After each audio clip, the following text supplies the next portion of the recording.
Shalom from Jerusalem. This is Israel at War, an update on TV7 News Israel.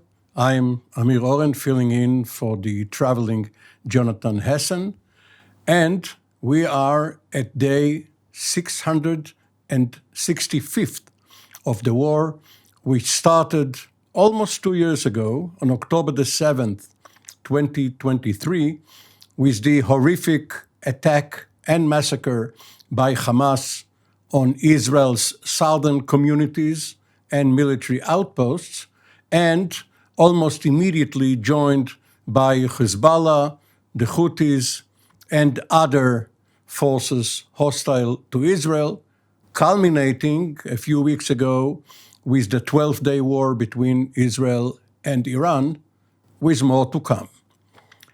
With us this morning are two distinguished reserve brigadier generals in the Israeli Defense Forces, Yossi Kuperwasser, formerly the head of research and assessment for the Directorate of Military Intelligence at IDF headquarters, and earlier in charge of intelligence for the Israeli Central Command, which encompasses Judea and Samaria, the West Bank, and later the Director General of the Ministry of Strategic Affairs, currently the head of an important think tank here in Jerusalem.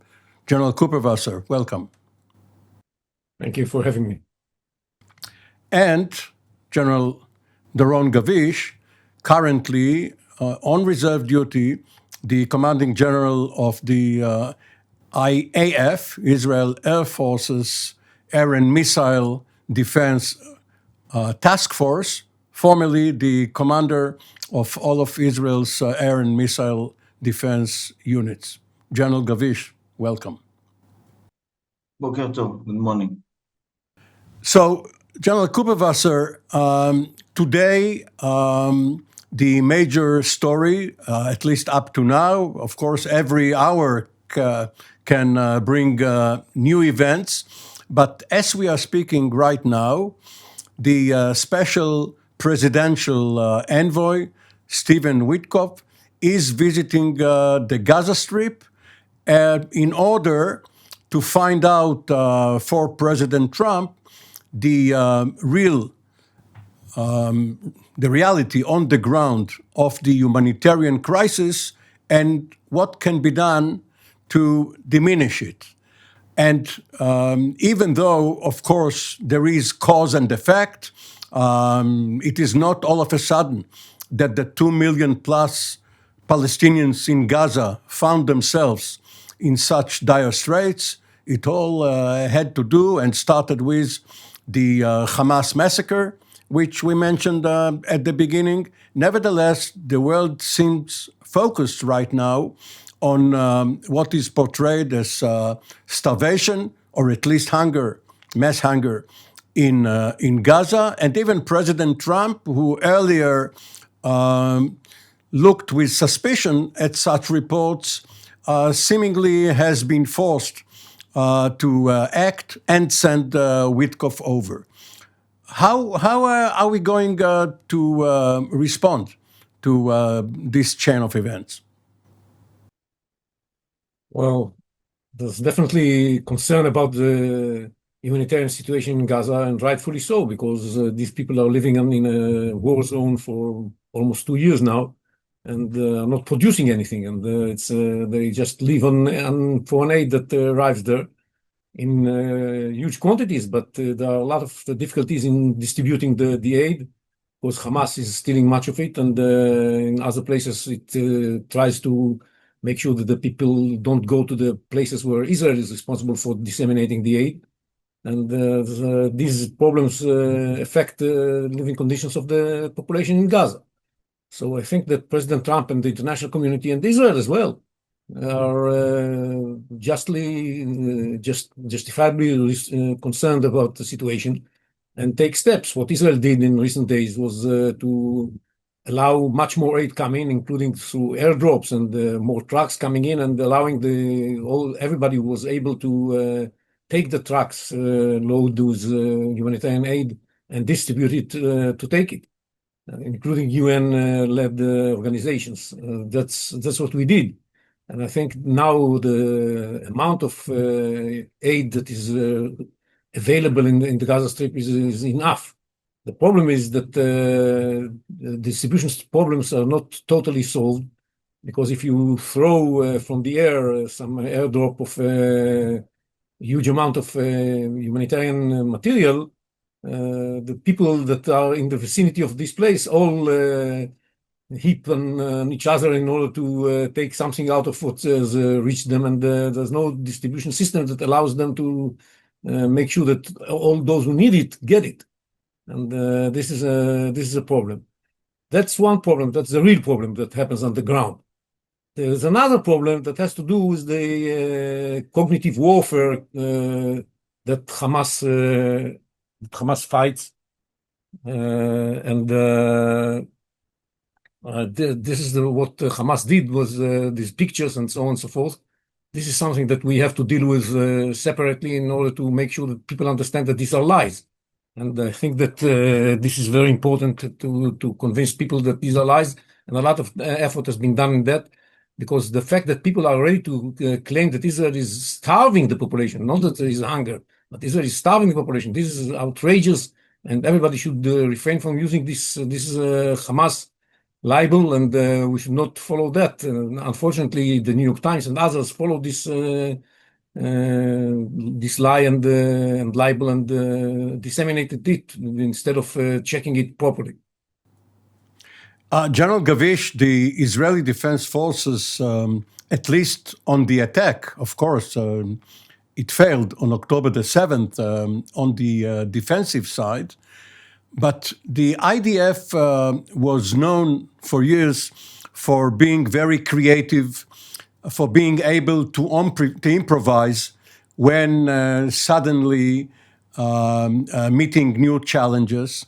But can any military force, including Israel's, really find a way in this original, unheard of situation of being called on to feed and fight?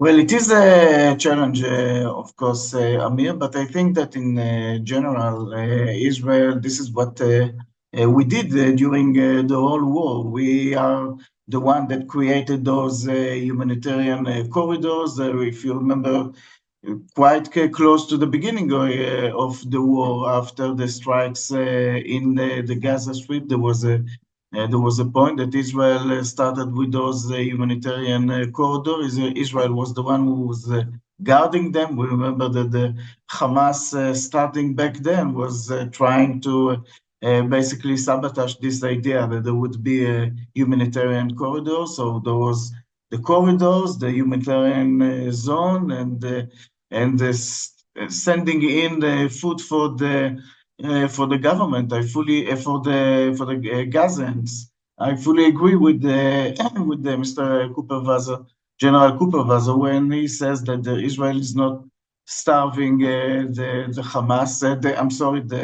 The Gazians people more than that. Israel for almost 2 years is sending in trucks and food and humanitarian aid.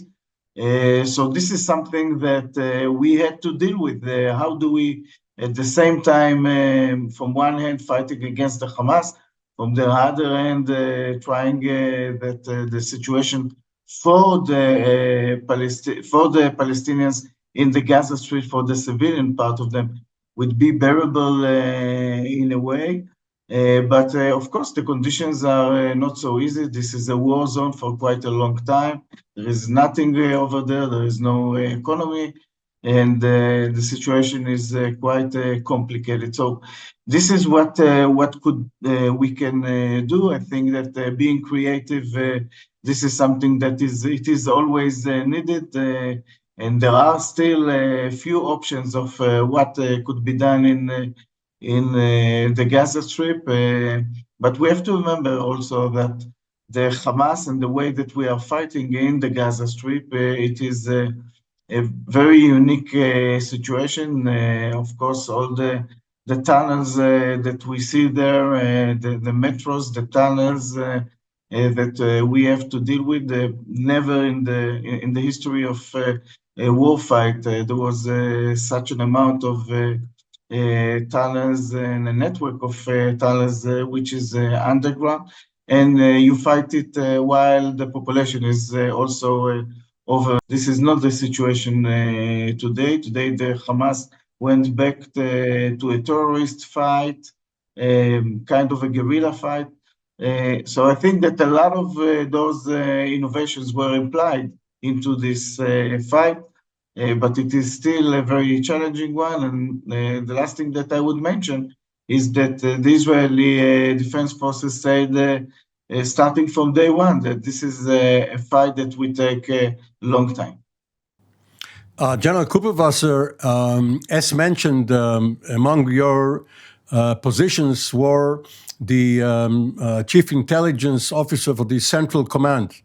And the Commanding General of the Central Command is the military governor of Judea and Samaria, whose legal status has not changed since the 1967 war. Now, Israel has an entire mechanism of the COGAT, the coordinator of government activities in the territories and in the Judea and Samaria region, the civil administration. Even during times of terror attacks and Israeli counteroffensives. In the Central Command and earlier in the Southern Command when Gaza was under direct Israeli supervision. So why doesn't Israel, with all of this experience, not impose its civil administration or military government on the Gaza Strip in order to facilitate the contacts with the population? Well, the reason is that there is a political decision, policy decision, not to take over the Gaza Strip and not to be responsible for the population in Gaza. I think this is a decision, this is a mistake. It should be kept as an option for Israel to be done. But the government has refrained from taking this decision, and that they will even consider taking over responsibility for the Gaza Strip and especially of the population. So what we are doing today, we take over the territory. We are controlling today something like 65 to 70%. Some people say 75%. I think it's more like 70% of the territory of Gaza, but it's only the territories that are not populated. All the population of Gaza is under Hamas control in the areas that we do not control. And for us, what we would like to do is to really have a free lunch, control Gaza without controlling the population. That's what we are trying to accomplish. And as long as this is our policy, there's no way to convince Hamas to accept a deal, because this means that they stay in power in the areas where the population is. This is what is important for them. And as long as this is the case, they don't have any incentive to give up, to surrender their arms and to bring back the hostages. That's what we are trying to do. We are trying to figure out how we're going to put enough pressure on Hamas so that Hamas would be ready to relinquish their arms and bring back the hostages without us taking control of the Gaza Strip. In reality, we shall have eventually, in my mind, because this is going to fail, this policy is going to fail, and actually is failing, we shall have to reconsider the option of taking over the responsibility for the entire Gaza Strip, including the population, and establishing a new civil administration there, just as you described, that would be responsible for the people of Gaza and would make sure that they get the aid they need. And while Hamas is toppled and removed from power. That is going to be the ultimate end state that we are going to end with. We are trying to refrain from getting there. We invent all kinds of new ideas of how to put pressure on Hamas. We shall annex the parameter. We shall, I don't know what. We bring about the GHF, the Gaza Humanitarian Foundation, in order to separate Hamas from the population while we are not responsible for the population. We give it to a private company. We are doing all kinds of tricks. We are doing the Yasser Abu Shabab trick. It's a nice trick. If you could duplicate it in other places in Gaza, it would be a successful trick. But so far, we haven't been able to duplicate it in other parts of Gaza. So it's we are trying our best to eat the cake and keep it complete, but it's so far it's not working, and we were illusionizing ourselves by believing that the pressure will bring about a deal. The Witkoff deal would be achievable if we put just enough pressure on Hamas without taking over the responsibility for the population, without removing Hamas, or without even threatening to remove Hamas by power from its position as the ruler of Gaza. This is a mistake. We really have to start preparing the civil administration. If we start preparing the civil administration, maybe this is going to have some impact on Hamas. John Gavish, it seems that even if there are solutions to the humanitarian crisis, what will happen is that the Gaza population would be comparable to a patient hospitalized, lying in bed, being taken care of, but not cured. He is not going to be released from the hospital for the time being, and neither will the Israeli Defense Forces be allowed to disengage from Gaza and prepare itself for future battles. So how long can this situation go on? Months, years? Well, this is, I think, the $1 million that we all should ask ourselves. And of course, the main question that we have to ask ourselves: what is the end goal of ruling and controlling the Gaza Strip? Are we really wanting to control all of it? Be in charge on 2 million Gazans, to feed them, to make sure that everything is being done in a way that people would be able to live there. And I'm not sure that this would be something that could be done in a very short time. And of course, the other option, it's also a very complicated one, which to bring in other forces that we don't see it now in the horizon war, that will take over the population in the Gaza Strip. It could be some of the Arab nations around us. It could be tribes within the Palestinians population inside Gaza. There are all kinds of different thoughts. I believe that none of them is something that could be done in a very short time. So this is one of the questions: are we going to continue and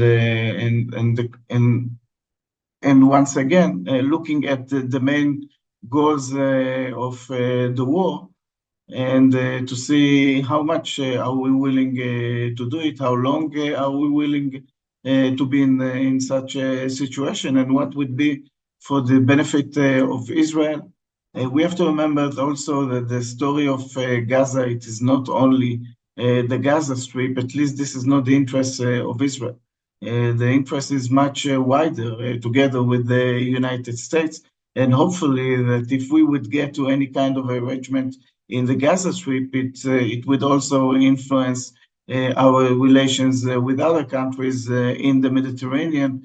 And if this would be something that it is much bigger than the Gaza Strip, then that could be a good end result for Israel. So I think that really there are a lot of options. We don't forget the hostages for sure. But we have to make a decision. What is the preferred one? General Kupperwasser, if we expand for a moment on the idea or the option which Doron Gavish just mentioned of other forces, be they inter-Arab, perhaps the Palestinian Authority with its security forces, if they leadership of the Palestinian Authority, Mahmoud Abbas, if they are willing and able to send them over.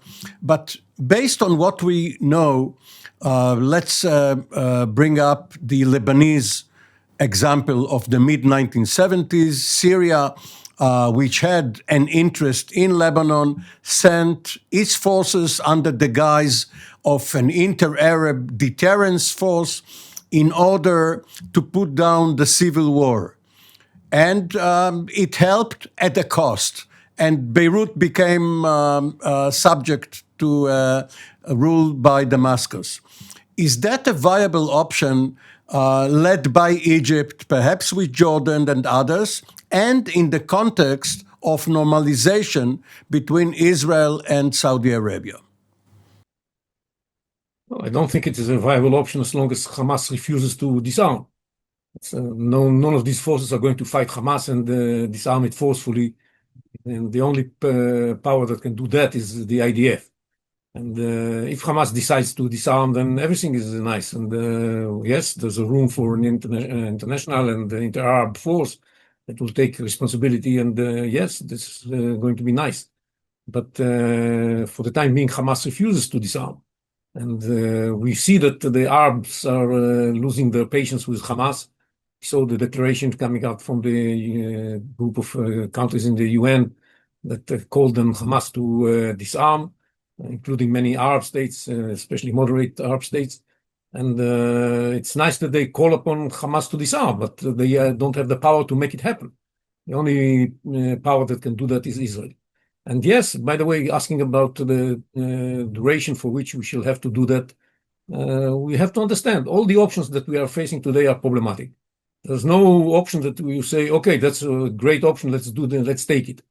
The one option is to continue trying to convince Hamas to accept the deal with more pressure, but without threatening to remove it from power. We tried that for many months now, and it didn't work, and I don't think it's going to work in the future. I'm not against trying. I'm saying that's the cheapest option, so let's try and make it happen. But I'm skeptical that it's going to work. The other option is to cut a deal on Hamas terms and leave Hamas in power in Gaza and withdraw from the Gaza Strip just in order to get the hostages back. The good thing is that we are going to get the hostages back, probably, or almost all of them, maybe not all, most of them. But the problem is that you let Hamas win the war. And you should start preparing yourself to the next 7th of October. And Hamas is gaining all kinds of achievements anyhow, with the recognition of all kinds of countries in the Palestinian state, and with other elements that are going its way by making Israel look as a terrible country and a vicious country and starvation and all of that things. These things are going Hamas' way. So you can amplify it with giving it a victory. It's a problematic solution. And also the taking over of Gaza and removing Hamas from power is also a problematic option, because you don't know how long it's going to take before you find some replacement with an Arab force that will take responsibility. But since they are ready to take responsibility, this should be an argument why we should go for this forceful removal of Hamas from power, and then call upon those countries and upon Palestinians as well, including some that are maybe connected in one way or another, Gazans that are connected in one way or another to the Palestinian Authority, and give them the responsibility. Yes, I think that after something like a year or two, we should be able to do that. General Gavish, time is running short in our conversation. So just to round up the discussion on the humanitarian crisis in Gaza, it seems that the problem is to bridge the gap between the provider and the population, the humanitarian and the hungry. And one is curious whether in the IDF there are workshops, there is brainstorming in trying to find solutions which up to now did not come up in the public discourse. Could we find any day now that such a solution has been found? Well, the IDF was very clear on that, Amir. The IDF said from the beginning, and still saying it, that it doesn't think that this is the IDF job to feed the people over there. IDF soldiers, they know how to fight, they know how to maneuver, they know how to be a military force, but to become a humanitarian force and to rule 2 million people within any zone, this is something that at least the IDF believe that this is not his job. Of course, if at the end of the day there would be a decision by the cabinet saying that this is what the IDF is going to do, so the IDF would prepare himself to do something like this. I know and I believe that there are all kind of programs and mainly explaining what are the consequences of doing something like this, how many divisions would be needed, how do you prepare yourself that you basically transfer those soldiers from being soldiers to being basically something else. And we're not talking about hundreds of Israeli soldiers that would have to be part of it. It would be much bigger numbers. So it is very, I would say, complicated from the IDF points of view, and it is not that the IDF is not in favor of dealing with the humanitarian situation. It is just thinking that there is some other organization that would have to take care of it if there would be such a decision. So for the time being, we will anxiously wait Envoy Witkoff's report to President Trump, his recommendations, and the decisions by President Trump whether to undertake still another round of negotiations between Israel and Hamas through the mediation of Egypt and Qatar, or have some other option adopted by the US and by Israel too. For the time being, thank you, General Gavish, General Kupperwasser. This has been Israel at War, an update from TV7 News Israel, and we will be back with another edition early next week. For the time being, shalom from Jerusalem.